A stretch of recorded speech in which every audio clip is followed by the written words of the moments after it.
Hey, welcome back to Milton Daily Homes. My name's Chuck. I'm the host, and we have a list of 13 homes today. If you want to come for a tour on the weekend, definitely sign up over there. We do tours of Milton homes. We do them 7 days a week, and they're a great opportunity to start learning about the market.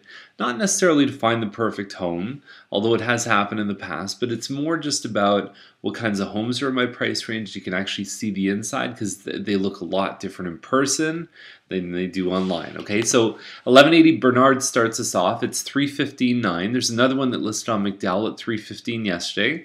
I've heard that that one's gone into multiple offers, so wow, good for them. We really broke the mold a couple weeks ago selling one right around this price range. And so it looks like the sales of these models are on the way up. And that's what happens with these three stories is they'll kind of hover for a bit, one breakthrough, and then it goes up, and then one bad sale will bring them back down. They have a real funny sort of pricing model to them. And part of it is because it's really just a math equation. I mean, there's not a lot that you really... like you're just basically saying what kind of floor do they have? How are the appliances? How's the kitchen? There's only about 10 upgrades that you'd even look at in a home like this to determine value. So $315,900, if it shows well, they might have a realistic shot. There's not a lot for sale right now. Hasselfeld is at $339,000, $747,000, and it's a Brennan model, so it's 1130 square feet. They have one full bathroom upstairs instead of the ensuite. They have a shared ensuite. They have the kitchen with the island. I think this one's gone really fast. They've got the hardwood stairs. They've got the nice archways here. You can either use it as a pantry or a closet. That's your garage entry. It goes right into the kitchen. So if you've got groceries in the car, pull the car right in. Groceries come out. It's really convenient, and the rooms are actually pretty decent size too. So now I saw this same model listed up in the 380s, and I thought they were bananas bonkers. Then I saw last week they were sold conditional. So I think these guys will probably sell in multiple offers. Just like most things under $350, it's gone in a week. Even if it's a little bit high on the price, which sometimes is the strategy. You have to look and say, okay, if all the other homes are listing at X and selling at X, then and they're all selling in a day or two, like why wouldn't you try a little bit higher? Just to me, it makes sense. But sometimes we see people just pricing at the same point over and over. Newell Street is $394,900. It's a semi-detached. It's got a finished basement. Good sized master bedroom.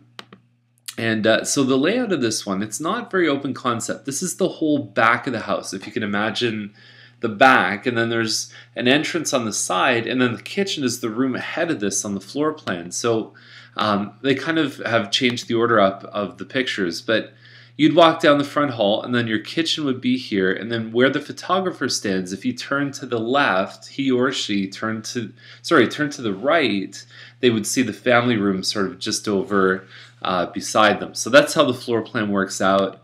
I don't know where we're looking at a finished basement. I don't think there's any photos of that, and I've talked before in past episodes about how you really want to showcase that finished basement.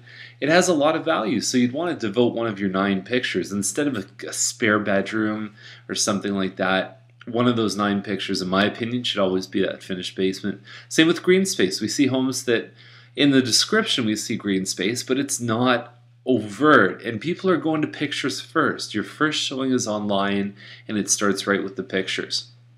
So Mowat Lane, 419, 1900 square foot semi, open concept floor plan, I guess. There's a bit of upgraded flooring. I don't know if green's the best color to sell a home. So count with me. So you got one door here, one door there. So this is what we call a front back house.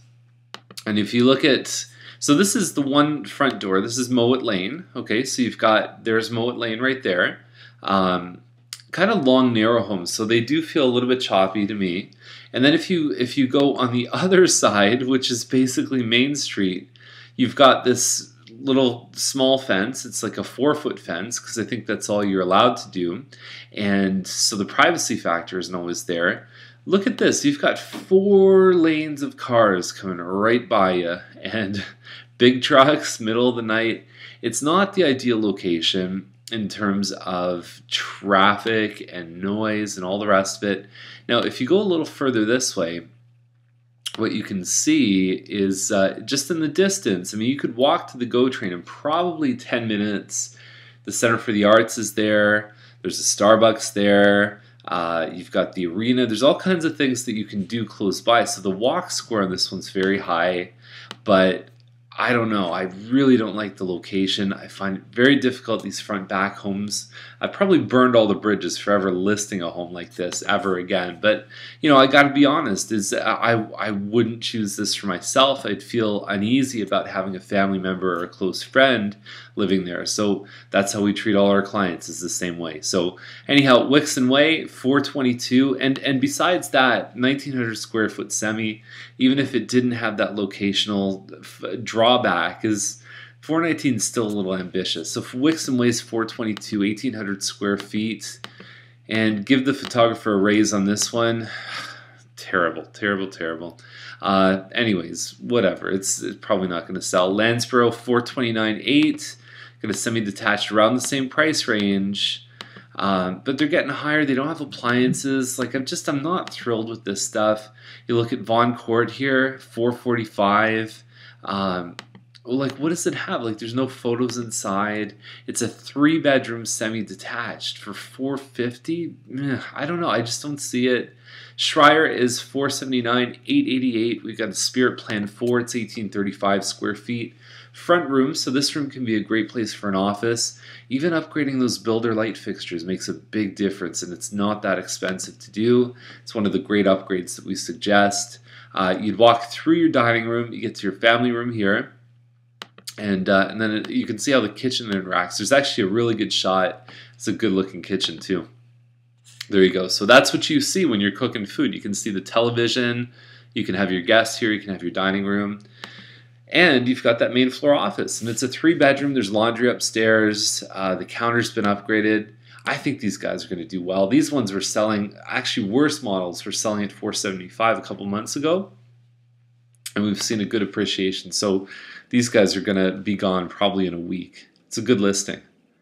Cost again $509. And when you look at it, I mean, it's got 4 bedrooms plus a loft upstairs. So you know we're humming at probably 2,400 square feet. Hardwood floors, the kitchen looks pretty decent. You've got a little work desk here, which is really nice. You can have a little computer set up, so if you're cooking food, you can keep an eye on the family. You can get some work done on the computer. Nice functional floor plan. You've got the hardwood upstairs. It's a pretty good lot. It's 36 by 100. Costigan's a little bit busier, but I think that at 509, that's pretty impressive. I like what they put here. They put it as a cottage. They must have put the wrong field in. I hope that doesn't affect the results. I like the price. Cook Crescent, 569, and we're under 2,500 square foot on this one. And I don't know. It's okay. It's got laminate pretty much all throughout. Laminate's a tough one. I mean, it's you can really lose people on laminate, especially if they're writing a check for over $500,000. I mean, you really have to pay attention to that as a seller and say, okay, if I was a buyer, how would I feel about that? Scott Boulevard, 575. Scott's a tough street. I mean, it's certainly busy. It can take away some of their steam in terms of pricing. I don't know. It's this one here, the Eden model. I don't know. It's just there to me. When I look through the listings, I just kind of go very quickly through ones like that. Nairn Circle, 624. We're talking about what looks like a 4-bedroom plus 2. No, I think that's the sitting area plus the loft. The loft looks big enough you could probably close it in as a bedroom, and it even says it's got an ensuite here too. So lots of space in this one. We're well over 3,000 square feet. You're basically buying from the builder. This is an inventory home, so you just want to be careful. The contract is a lot more detailed than some of the residential resale contracts, so you want somebody good to look at it. You get your lawyer to look at it, and some of the builders have very sneaky conditions. So before you sign anything, you definitely want to have it checked out. We've done a couple inventory homes, and they take a lot of time to do properly. But it looks like a good deal for the pricing there. It's still same thing. Laminate floors. You're paying $620 for a home, and you've got laminate floors. I don't know. There's no photos. It's not really ready to see or anything like that. but you can read the upgrades list. Okay, so 21 Victoria, $8.99. Very exciting to me because Victoria, in my eyes, is one of the top 10 streets in Milton, especially if you like century homes, if you like real character homes. It's an incredible place to be. Okay, you're very close to downtown. You can walk to Mill Pond. It's a beautiful area, nice big trees. And so we're at $8.99. You've got 4 washrooms. It looks like, I mean, like I said, there's century homes here, 6 to 15 years old. So they built it recently. So you get all those nice features of a newer home, but you don't have like those wiring issues and those things that you need to worry about. Very cool. August 1st is the possession. 60 by 185 foot lot is terrific stuff. Nice. Wow, I'm excited. I can't wait for the photos on this one. I think the pricing is definitely in line with the stuff that we see over on Parkway and Halton and Campbell and all those streets just across from EC Drury. I think they compare very well to some of the best streets in Milton. And I look at something like this and I think, boy, when people are spending that kind of money on Mattamy homes and Heathwood homes, personally, I would take this home in a second, especially if it's in good shape. This is awesome. So wait for the photos, and we'll see you tomorrow with more Milton Daily Homes.